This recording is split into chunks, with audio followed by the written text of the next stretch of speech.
नमस्कार दोस्तों, मेरे प्यारे विद्यार्थियों मित्रों, मैं गौरव भायल अवेयर 24 के YouTube चैनल पर आपका एक बार फिर स्वागत करता हूं। तो दोस्तों, नदियों और अपवाह तंत्र, नदियां और अपवाह तंत्र का मैं एक पार्ट पढ़ा चुका हूं, जिसमें मैंने बेसिक जानकारी पढ़ा दी है दोस्तों। तो बेसिक जानकारी पढ़ाने के बाद उसमें मैंने एक चंबल तंत्र पूरा पढ़ा दिया दोस्तों। चंबल तंत्र पढ़ाने के बाद ये हमारा पार्ट 2 है नदियों के लिए ही। तो अगर आपने पार्ट 1 नहीं देखा हो तो पहले वो देख लो, फिर पार्ट 2 देखना दोस्तों, क्योंकि इसमें बाहुबली कटप्पा वाली कहानी आ जाएगी। अगर आपने पहले नहीं पता करा कि क्या था तो इधर आपको मजा नहीं आएगा।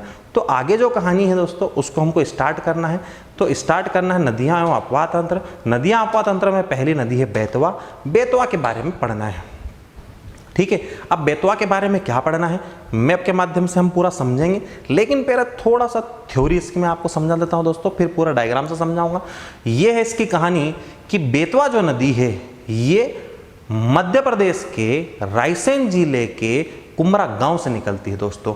तो बेतवा नदी जो कि यमुना नदी की एक सहायक नदी है, ठीक है। हम अभी गंगा अपवाह तंत्र पढ़ रहे हैं दोस्तों। तो बेतवा नदी जो है यमुना नदी की एक सहायक नदी है। बेतवा नदी मध्य प्रदेश के रायसेन जिले के कुमरा गांव से निकलती है। और यह बेतवा नदी किस में जाके मिल जाती है दोस्तों? यमुना में। कहां पर जाके मिलती है? उत्तर प्रदेश में। उत्तर प्रदेश में भी पूछ ले कहां पर मिलती है, तो उत्तर प्रदेश में मिलती है दोस्तों हमीरपुर में। फिर आगे चलना, बेतवा नदी की अगर लंबाई पूछ ले दोस्तों कितनी है, तो बेतवा नदी जो बहती है उसकी कुल लंबाई है कितनी? 480 किलोमीटर। जबकि मध्य प्रदेश में कितनी है? 380 किलोमीटर। कितने राज्यों में बहती है? 2, मध्य प्रदेश और उत्तर प्रदेश। आगे चलना, बेतवा नदी के किनारे क्या बसा हुआ है? उत्तर प्रदेश में बसा हुआ दोस्तों देवगढ़। देवगढ़ को क्या कहा जाता है? बेतवा का आइसलैंड। तो बेतवा का आइसलैंड किसको कहा जाता है? देवगढ़ को। बेतवा को क्या कहा जाता है? बेतवा को मध्य प्रदेश की गंगा कहा जाता है। व्यापम में पूछा गया प्रश्न कि बेतवा को मध्य प्रदेश की गंगा कहा जाता है, लेकिन बुंदेलखंड की जीवन रेखा कहा जाता है। तो जीवन रेखा किसको कहा जाता है? बेतवा को। कहाँ की जीवन रेखा? बुंदेलखंड की। बुंदेलखंड की जीवन रेखा कौन? बेतवा। मध्य प्रदेश की जीवन रेखा कौन? तो मध्य प्रदेश की जीवन रेखा किसको माना जाता है? नर्मदा को भी माना जाता है दोस्तों, साथ साथ चंबल को भी माना जाता है। आगे चलना है, बेतवा जो नदी है दोस्तों वो मध्य प्रदेश के रायसेन में बहती है। रायसेन से विदिशा, अशोकनगर, टीकमगढ़ इन जिलों में बहने के बाद ये जाके मिल जाती है हमीरपुर में। किसमें? यमुना नदी में। इसकी कुल लंबाई 480, मध्य प्रदेश में लंबाई पूछ ले 380। इसका पूछे जलग्रहण क्षेत्र कितना है दोस्तों, तो इसका जलग्रहण क्षेत्र है 43,895 किलोमीटर। 43,895 किलोमीटर जलग्रहण क्षेत्र किसका? बेतवा का। लेकिन मध्य प्रदेश में कितना है? मध्य प्रदेश में है 30,217। तो 30,200 वर्ग किलोमीटर जलग्रहण क्षेत्र कहां पर है? मध्य प्रदेश में। आगे चले दोस्तों, बेतवा नदी के किनारे क्या क्या बसा हुआ है? बेतवा नदी के किनारे बसे हैं बहुत ही प्रसिद्ध पर्यटन स्थल और ऐसे स्थल जो मध्य प्रदेश के प्रसिद्ध स्थल है, जैसे आगे चलना है रायसेन का सांची, अशोकनगर का चंदेरी, ठीक है, निवाड़ी का ओरछा। तो ये सब किसके किनारे बसे हुए हैं? बेतवा नदी के किनारे। रायसेन का सांची, सांची स्तूप के लिए प्रसिद्ध, अशोक ने बनवाए थे दोस्तों। आगे चले चंदेरी, चंदेरी, चंदेरी साड़ी के लिए प्रसिद्ध है दोस्तों। ओरछा, ओरछा जो कि मंदिरों के लिए प्रसिद्ध है दोस्तों। तो ये तीनों के तीनों जो है वो प्रमुख स्थल है जो कि किसके किनारे बसे हैं? बेतवा नदी के किनारे। आगे चलना है, पूछे बेतवा नदी की सहायक नदियां क्या क्या है? तो जामनी, केन, बीना, धसान। कौन कौन सी? जामनी, केन, बीना, धसान, बेस। ये सब नदियां किसके, ये सभी नदियां किसकी सहायक नदी है? बेतवा की। तो बेतवा के बारे में हमको क्या क्या याद रखना है? वापस समझा देता हूं बेतवा के बारे में क्या क्या याद रखोगे। एक, बेतवा नदी कहां से निकलती है? रायसेन के कुमरा गांव से। रायसेन कुमरा गांव से कौन सी नदी निकली? बेतवा। बेतवा कहां बहेगी? रायसेन। रायसेन से ऊपर विदिशा, विदिशा से चले सागर, सागर से अशोकनगर, अशोकनगर से यूपी, यूपी से टीकमगढ़, टीकमगढ़ से निवाड़ी, निवाड़ी से उत्तर प्रदेश, उत्तर प्रदेश से कहां चले जाओ?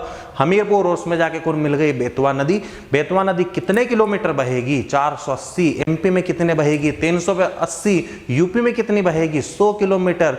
आगे चलना दोस्तों, पूछ ले बेतवा नदी के किनारे क्या क्या बसा हुआ है? एक सांची, दूसरा चंदेरी, तीसरा ओरछा। बेतवा नदी के बारे में सबसे महत्वपूर्ण तथ्य बेतवा नदी को कहाँ की गंगा कहा जाता है? मध्य प्रदेश की। कहाँ की जीवन रेखा कहा जाता है? बुंदेलखंड की। तो पूछे बेतवा का आइसलैंड किसको कहा जाता है? देवगढ़। देवगढ़ कहाँ? उत्तर प्रदेश में। किसके किनारे बसा हुआ है? किसके किनारे बसा दोस्तों? बेतवा। बेतवा किसकी सहायक है? यमुना की। आगे चले, मैप के माध्यम समझा दो दोस्तों। यहाँ है रायसेन। रायसेन के कुमरा गांव से नदी कौन निकली? बेतवा। ये जो नदी है दोस्तों बनी हुई, ये हमारी नदी कौन सी है? बेतवा नदी। तो बेतवा नदी रायसेन से निकलती है तो सागर, विदिशा, अशोकनगर, निवाड़ी और उत्तर प्रदेश के फतेहपुर में जाके, हमीरपुर में जाके किस में मिल जाती है? किस में मिल जाएगी दोस्तों? यमुना में। क्लियर कहानी? तो ये मैंने आपको मैप के माध्यम से बताया है। आगे चलना है, अगला अगर पूछ ले नेक्स्ट, तो बेतवा की सहायक मैं बता चुका हूँ। बेतवा की सहायक है बीना, केन, धसान, बेस, जामनी। आगे चलें दोस्तों। तो दोस्तों यहाँ तक क्लियर हुआ। अगला है हमारी नदी केन नदी। केन नदी के बारे में मैं आपको पढ़ा देता हूँ। केन नदी के बारे में ये है कि केन नदी जो है दोस्तों वो कटनी के कैमूर पर्वत से निकलती है। कटनी के कैमूर पर्वत से नदी निकलती है। कौन? केन। केन नदी कटनी में बहती है। कटनी में बहने के बाद दोस्तों छतरपुर में बहती है। पन्ना जिले के दक्षिणवर्ती क्षेत्र में बहती है। उत्तर प्रदेश में बहती है और जाके मिल जाती है किसमें? यमुना में। बांदा जिले की सीमा बनाते हो, छतरपुर की सीमा बनाते हो, किसमें चली जाती है? उत्तर प्रदेश में। और उत्तर प्रदेश में दोस्तों ये किसमें जाके मिल जाती है? यमुना नदी में। क्लियर है? यहाँ तक वापस समझा देता हूँ, इसको मैं मैप के माध्यम से भी समझा दूंगा। केन नदी जो है वो मध्य प्रदेश के कटनी जिले के कैमूर पर्वत से या दमोह पहाड़ी से निकलती है। केन नदी मध्य प्रदेश के कटनी, छतरपुर, पन्ना जिले में बहने के बाद उत्तर प्रदेश में बहती है और उत्तर प्रदेश में जाके कहा जाता है कि चिल्ला गांव के समीप किस में जाके मिल जाती है दोस्तों? तो चिल्ला गांव है, हमें फतेहपुर याद रखना कि चिल्ला गांव में जाके किस में मिल जाती है दोस्तों? ये यमुना नदी में। केन नदी की लंबाई जो है वो है 427 किलोमीटर और 427 किलोमीटर बहने के बाद केन नदी किस में समाहित हो जाती है? यमुना में। तो यमुना की सहायक नदी कौन हो गई? केन।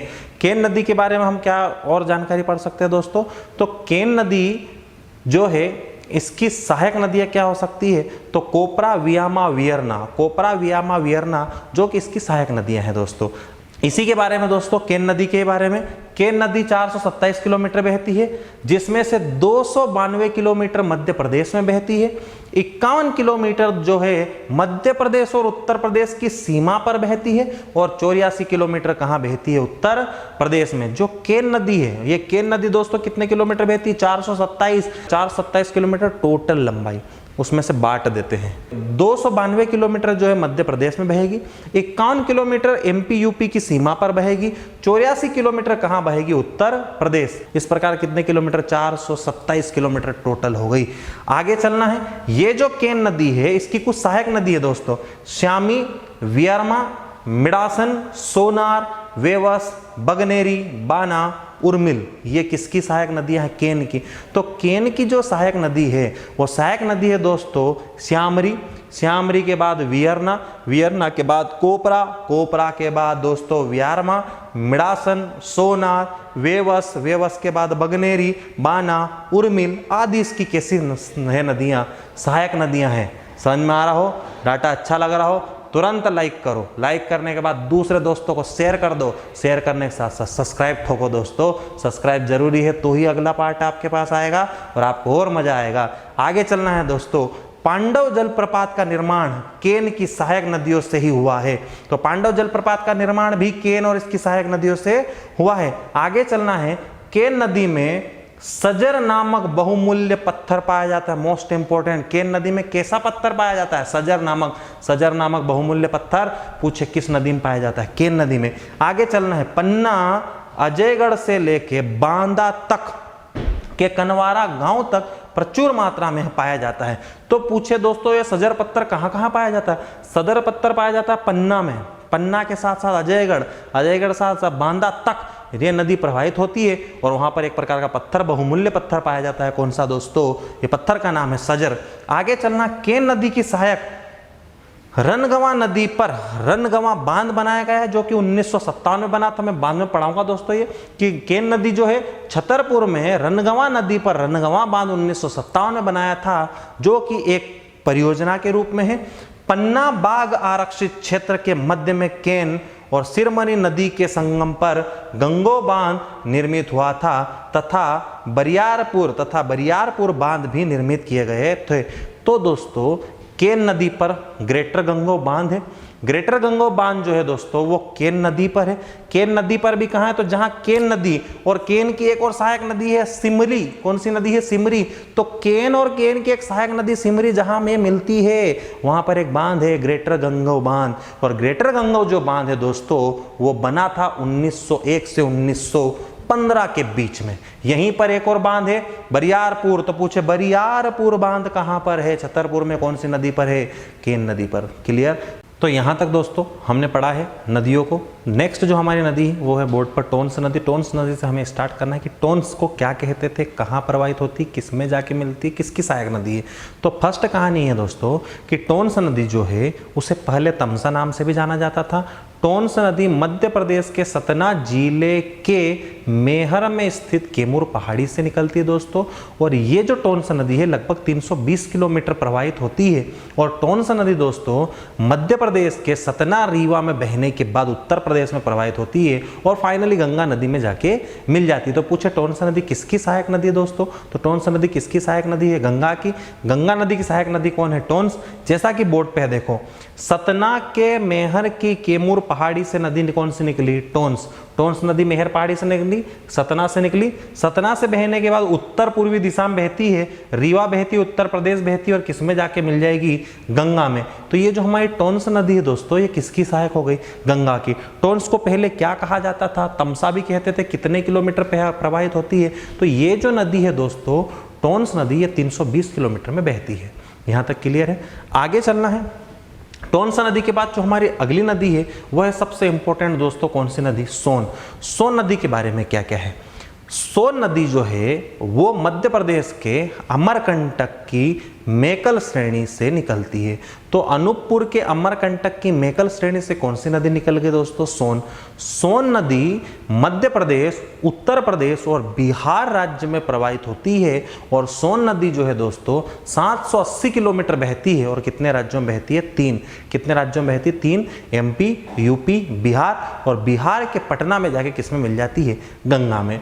सोन नदी को पहले हिरण्यबाहु, सोनभद्र, सुवर्ण इन नदियों के इन नामों से भी पुकारा जाता था। सोन नदी की सहायक नदियां जो है वो है रिहंद, कन्हार, गोपद, बनास। ये सब नदियां किस में जाके मिलती, सोन।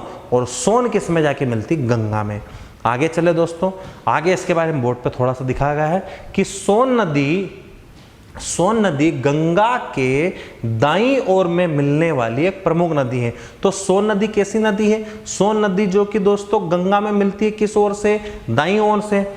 मध्य प्रदेश के अनूपपुर जिले की अमरकंटक पहाड़ी से निकलती है कौन सी नदी, सोन। यह नदी अमरकंटक पहाड़ी के उत्तरी किनारों पर जलप्रपातों की श्रृंखला का भी निर्माण करती है।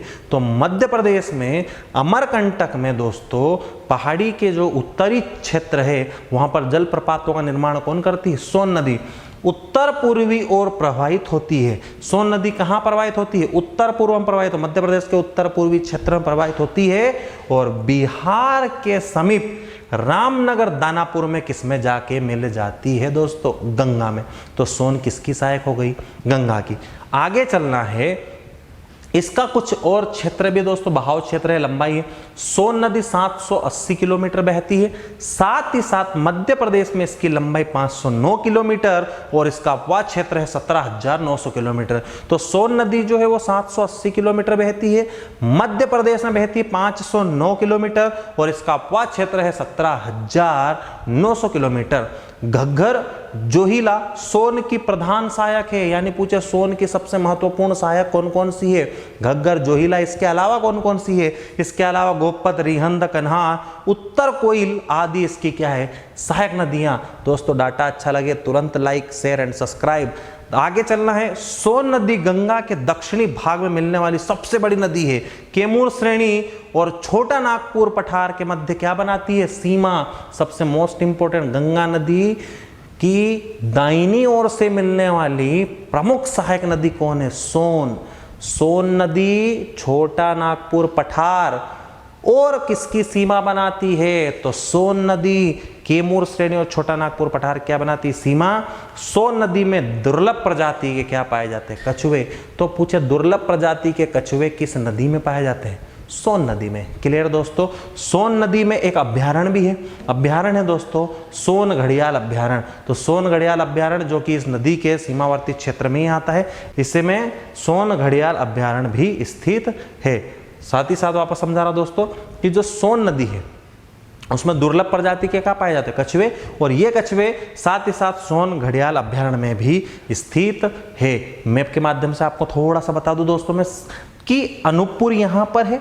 अनूपपुर के अमरकंटक मेकल पहाड़ी से नदी निकलती सोन शहडोल रीवा सीधी सिंगरौली में बहते हुए यूपी से बहते हुए बिहार, और बिहार के रामनगर दानापुर में जाके किस में मिल जाती है? किस में मिल जाती है दोस्तों? गंगा में। तो गंगा की सहायक कौन हो गई? सोन। और सोन जो है वो गंगा नदी की दाहिनी ओर से मिलने वाली सबसे महत्वपूर्ण नदी है। क्लियर दोस्तों? Thank you very much. अगर अच्छा लग रहा हो मेरे प्यारे बच्चों तो एक बार जरूर लाइक कर दो और शेयर कर दो और सब्सक्राइब करके अपने उन भाइयों और दोस्तों तक पहुंचा दो जिसकी ज़रूरत इस वीडियो को है, जिससे वो भी अपने फ्यूचर के लिए, आगामी परीक्षाओं के लिए कुछ अच्छी तैयारी कर सके। आगे चलना है। नेक्स्ट हमारी नदी कौन सी? तवा नदी। तवा नदी के बारे में क्या है? तो तवा नदी के बारे में है दोस्तों कि ये जो नदी है ये होशंगाबाद जिले की महादेव पर्वत श्रेणी से निकलती दोस्तों। तो होशंगाबाद जिले महादेव श्रेणी है और वहीं पर है कालीभीत पहाड़ी। इस कालीभीत पहाड़ी से कौन सी नदी निकलती? हमारी तवा नदी। तवा नदी जो कि नर्मदा की एक सहायक नदी मानी जाती है दोस्तों। तवा नदी होशंगाबाद इटारसी में बहती है। होशंगाबाद इटारसी नरसिंहपुर में प्रवाहित होती है और विस्तृत रूप धारण कर लेती है और बांद्रामान के समीप, अनेक एक क्षेत्र है दोस्तों, बांद्रामान के समीप नर्मदा में क्या कर जाती है? मिल जाती है। तो जो तवा नदी है, तवा नदी कहाँ से निकलती? होशंगाबाद से। होशंगाबाद में कहाँ से निकलती? महादेव श्रेणी। महादेव श्रेणी में भी कहाँ से? कालीभीत पहाड़ी से। ये जो नदी है दोस्तों तवा, ये तवा नदी कहाँ बहती है? तवा नदी होशंगाबाद में बहती है, इटारसी में बहती है, नरसिंहपुर में बहती है और नरसिंहपुर में बांद्रामान क्षेत्र है, वहाँ पे जाके किसमें मिल जाती है? नर्मदा में। इस तवा नदी पे दोस्तों तवा बांध भी बनाया गया है, तवा परियोजना भी है। आगे चलना है। इसकी लंबाई 172 किलोमीटर है। तो 172 किलोमीटर कौन बहती है? तवा नदी। और किसमें मिल जाती है? नर्मदा में। सबसे इंपॉर्टेंट इसकी कुछ सहायक नदियां हैं जो तवा मिलती है। देवना मालिनी सुख तवा, इसकी छोटी तवा, देवना मालिनी सुख तवा, छोटी तवा, ये सब किसकी सहायक है दोस्तों? किसकी सहायक है? तवा की। और ये तवा किसमें मिली? नर्मदा में। आगे चलना है। तवा नदी पर कुछ जलप्रपात है पचमणी में। तवा नदी पर डचेत, अप्सरा, बीफाल, जमुना, रजत प्रसिद्ध जलप्रपात है दोस्तों। पचमणी पर्यटन क्षेत्र है, मध्य प्रदेश का सबसे महत्वपूर्ण पर्यटन क्षेत्र माना जाता है पचमणी। सतपुड़ा की रानी कहा जाता है, स्वर्ग कहा जाता है पचमणी को, हिल स्टेशन कहा जाता है। उस हिल स्टेशन में एक नदी बहती तवा, और तवा पर खूबसूरत जलप्रपात है डचेत, अप्सरा, बी, जमुना, रजत, ये सब के सब जलप्रपात पचमणी होशंगाबाद में है जो कि तवा नदी पर स्थित है दोस्तों। तो अगर वीडियो अच्छा लग रहा हो तो लाइक शेयर सब्सक्राइब ठोक दो। आगे चलना है। ताप्ती नदी अपवा तंत्र है दोस्तों। ताप्ती नदी के बारे में मैं आपको बता दूं। ताप्ती नदी को सूर्यपुत्री भी कहा जाता था। ठीक है। ताप्ती नदी जो है मध्य प्रदेश के बैतूल जिले से निकलती है। मध्य प्रदेश के बैतूल के मुल्ताई के 7 कुंडों से कौन सी नदी निकलती है? ताप्ती नदी। ताप्ती नदी को सूर्यपुत्री भी कहा गया है। ताप्ती नदी के बारे में पढ़ना है। ताप्ती नदी 3 राज्यों में बहती है, मध्य प्रदेश, गुजरात, महाराष्ट्र। ताप्ती नदी के किनारे बसा है बुरहानपुर, मुल्ताई, सूरत, ये सब किसके किनारे बसा है? ताप्ती। तो दोस्तों ताप्ती नदी के बारे में थोड़ा सा मैं यहाँ पे आपको जानकारी दे दूं कि ताप्ती नदी मध्य प्रदेश के बैतूल जिले में स्थित सतपुड़ा पर्वत श्रेणी के अंतर्गत काली सिंह पहाड़ी की सबसे ऊंची चोटी कहाँ से निकलती है? मुल्ताई। डाटा बहुत जबरदस्त दे रहा हूँ दोस्तों, पढ़ लो।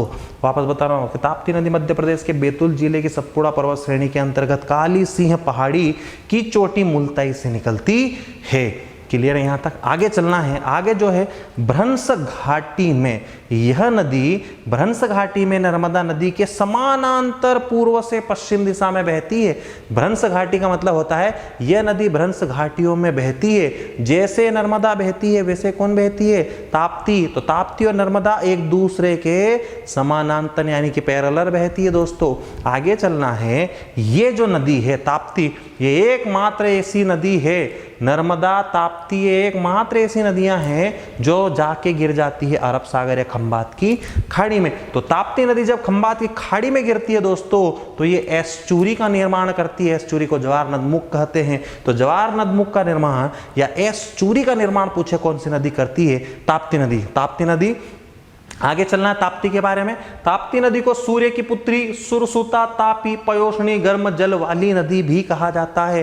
ताप्ती नदी के नाम आपने सूर्य पुत्री सुना होगा दोस्तों, लेकिन कुछ इंपॉर्टेंट नाम बता रहा हूं। ताप्ती नदी को सूर्य की पुत्री, तापी, सुरसुता, पयोष्णी यानी गर्म जल की नदी भी कहा जाता है। ताप्ती नदी की लंबाई है दोस्तों 724 किलोमीटर। कितने राज्यों में बहती? 3। एक राज्य कौन सा? मध्य प्रदेश। मध्य प्रदेश में कितनी? 279 किलोमीटर। आगे चले महाराष्ट्र में 270 और गुजरात में बहती है 175 किलोमीटर। ताप्ती नदी का कुल अपवाद क्षेत्र कितना है? तो ताप्ती नदी का कुल अपवाद क्षेत्र है 64,874 किलोमीटर। तो 64,874 वर्ग किलोमीटर अपवाद क्षेत्र हो गया ताप्ती का, जिसमें से 9,804 वर्ग किलोमीटर अपवाद क्षेत्र कहां पर है? मध्य प्रदेश में। आगे चलना है। ताप्ती नदी जो है वो मध्य प्रदेश और महाराष्ट्र के बीच में प्राकृतिक सीमा बनाती है। ताप्ती नदी के तट पर गुजरात में रज्जू सेतु और स्वाली बंदरगाह स्थित है। स्वाली का युद्ध हुआ था दोस्तों अंग्रेजों के बीच में, तो अंग्रेज और पुर्तगालियों के बीच में स्वाली का युद्ध हुआ था। वही स्वाली क्षेत्र गुजरात में है। तो स्वाली बंदरगाह और रज्जू सेतु गुजरात में है। किसके तट पर? नर्मदा नदी। नर्मदा नदी का जो क्षेत्र है दोस्तों वो अनुगामी अफवाह का उदाहरण है। किसका अपवारण है? अनुगामी अफवाह का उदाहरण है। ताप्ती की जो सहायक नदी वो पूर्णा, गिरना, गोपद, अनेर, अंबोरा, बाकी बुराई, तितुर, उतावली और काली भीत। कौन कौन सी नदी है? बाकी बुरा, तितुर, उतावली, अंबुर, ये सब की सब सहायक नदी किसकी है? ताप्ती की। इतना क्लियर है दोस्तों। तो दोस्तों मेरे प्यारे बच्चों, मेरे प्यारे विद्यार्थियों, मेरे खास नाना नानियों, इधर बता रहा हूँ देख लो नानो कि पढ़ना कसुच है, पढ़ना कैसा है, पढ़ना किस तरीके से है। लाइक शेयर सब्सक्राइब कर दो मेरे प्यारे बच्चों, मेरे दोस्तों, ठोक दो सब्सक्राइब और लाइक। इधर देखते जाओ कि बैतूल, बैतूल में है मुल्ताई, मुल्ताई में काली भीत, काली भीत पर है क्या? मुल्ताई क्षेत्र। मुल्ताई से क्या नदी निकली? ताप्ती। ताप्ती को बहा देते हैं। ये ताप्ती निकलेगी तो ताप्ती बुरहानपुर में बहेगी, बुरहानपुर से महाराष्ट्र जाएगी, महाराष्ट्र से बहने के बाद 270 किलोमीटर बहेगी, फिर कहाँ जाएगी? गुजरात। और गुजरात में जाने के बाद गिर जाएगी खंबात की खाड़ी यानी अरब सागर में। कहाँ पे जाकर गिर जाएगी? अरब सागर में। कितने राज्यों में बहेगी? 3। किसकी सीमा बनाती? मध्य प्रदेश और महाराष्ट्र की। कितने राज्यों में बहेगी? 3। एमपी, महाराष्ट्र, गुजरात। गुजरात में कितने किलोमीटर? 175। मध्य प्रदेश में कितनी? 279। महाराष्ट्र में कितनी? 270। क्या क्या बसा हुआ है? मुल्ताई, बुरहानपुर, सूरत। किसके किनारे बसा है? ताप्ती नदी के किनारे। ताप्ती नदी के किनारे बसा है। आगे चलना है दोस्तों। ये जो ताप्ती नदी, इसके अन्य नाम क्या क्या है? सूर्यपुत्री, सूर्यसुता, पयोष्णी। पयोष्णी का मतलब होता है गर्म जल की नदी। दोस्तों इस वीडियो को देखने के बाद आपको अगर बहुत अच्छा लगे तो मैं दिल से आपका प्यार चाहता हूं। इस वीडियो को लाइक शेयर सब्सक्राइब कर देना। Thank you very much.